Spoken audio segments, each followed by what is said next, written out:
365 não temas, 16 de maio, Filemon 1,14, parte B.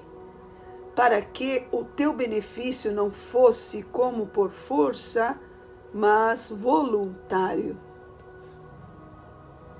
Esta é a menor carta que o apóstolo Paulo escreve para o seu amigo e irmão, companheiro de lutas, Filemon, seu amado cooperador, líder de uma igreja que se reunia em sua própria casa. Paulo, preso, achou tão importante enviar para Colossos, que está em Roma, essa carta, esse pedido, essa intercessão, para não castigar Onésimo, mas para perdoá-lo e restaurá-lo. Só o poder de Deus e o amor de Cristo pode produzir através da cruz essa capacitação de superar dores, males, prejuízos. Só o Espírito Santo nos habilita a viver essa incrível e milagrosa cura que o perdão gera na alma. Seguramente tudo o que necessitamos, através da fé viva e ativa, podemos ter acesso.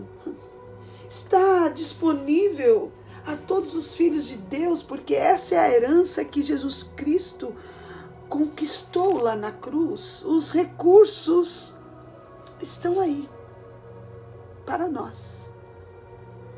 É nosso direito. A estagnação da fé é uma posição inativa diante de uma oportunidade de acessar recursos, mas se recusa a compreender a herança que temos em Cristo. Sem culpa, sem medo, acesse os recursos para cada necessidade diária, principalmente sobre os temas que são tão pontuais: perdão, rompimento de barreiras, reconstrução de confiança, reconciliação, respeito. Tudo isso está disponível aos filhos de Deus. Onésimo era um escravo fugitivo. Filemon era o seu dono que sofreu roubos, prejuízos, vergonha, desonra e muito mais. E é claro que uma barreira se ergueu entre eles. Agora vai lá Filemon, alegre, entusiasmado, receber uma carta do apóstolo. Abre a carta e logo percebe que se tratava de um pedido ousado. A respiração, creio eu, foi profunda. A avaliação e consideração ao seu amigo que lhe estava exigindo perdão e reconciliação. As declarações do apóstolo têm força espiritual e emocional. Seu coração fala nessa carta, porque chega a citar aquele que gerei nas minhas prisões. Sim, esse jovem fugitivo, Onésimo, foi tratado, ministrado pelo próprio apóstolo Paulo, que se tornou seu pai espiritual, que se comprovou aos que eram como testemunha o antes e o depois da paternidade espiritual. De fato, esse jovem chegou a ser inútil, mas depois de uma genuína conversão e libertação, se tornou útil.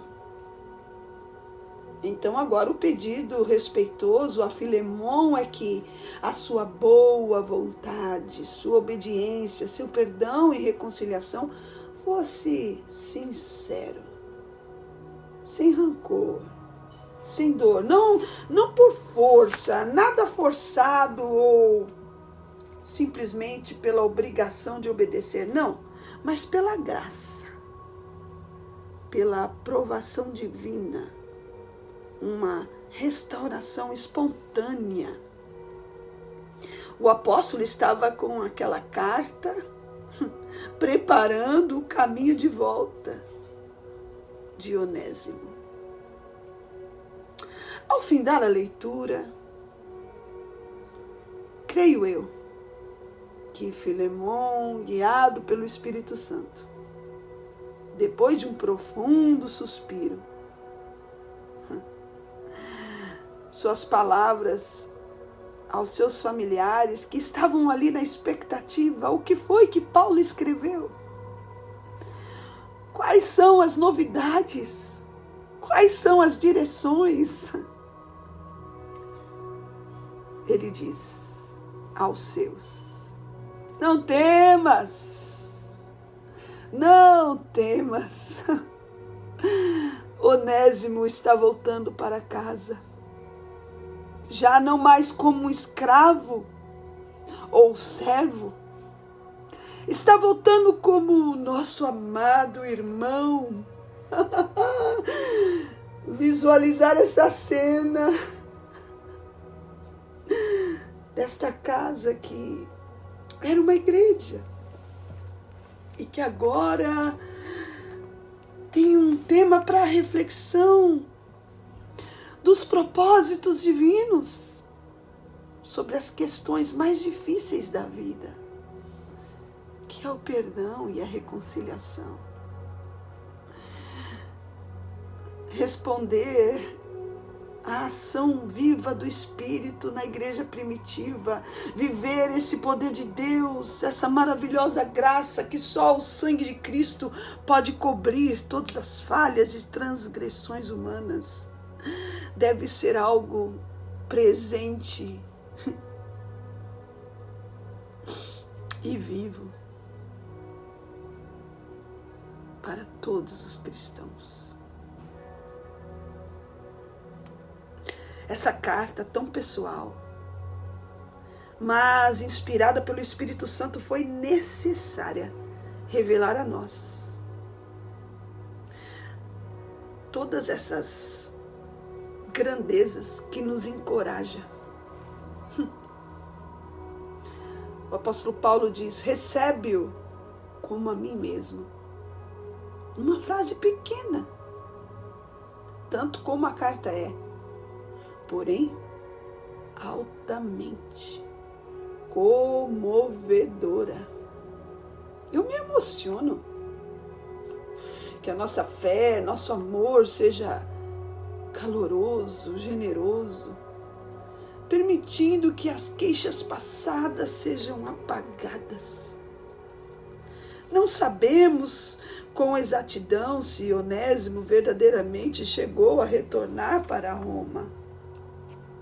O fato é que mesmo antes que ele voltasse, aquela casa, aquela igreja, onde o líder era Filemon, todos ali foram sarados pela reconciliação com o poderoso Deus do perdão. O poderoso Deus que se manifesta em seu amor para cada indivíduo, independente do passado, da história, da cor, da raça, da língua, da nação.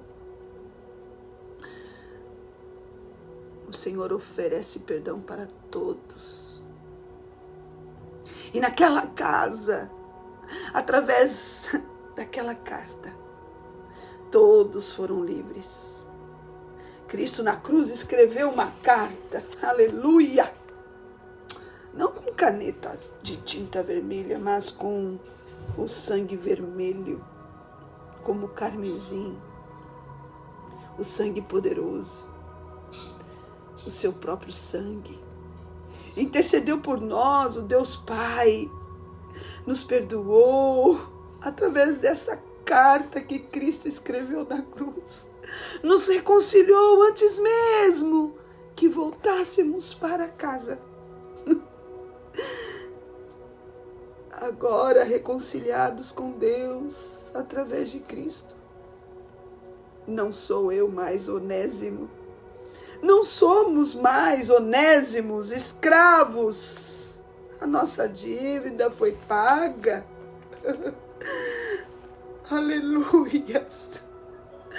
Aleluias. Podemos voltar para casa. Antes inúteis, mas agora úteis para o servir. Como uma família. A família de Cristo. Sem barreiras. Não temas. Volte para casa.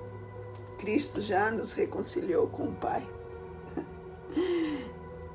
Ele te dá uma nova chance. Amém?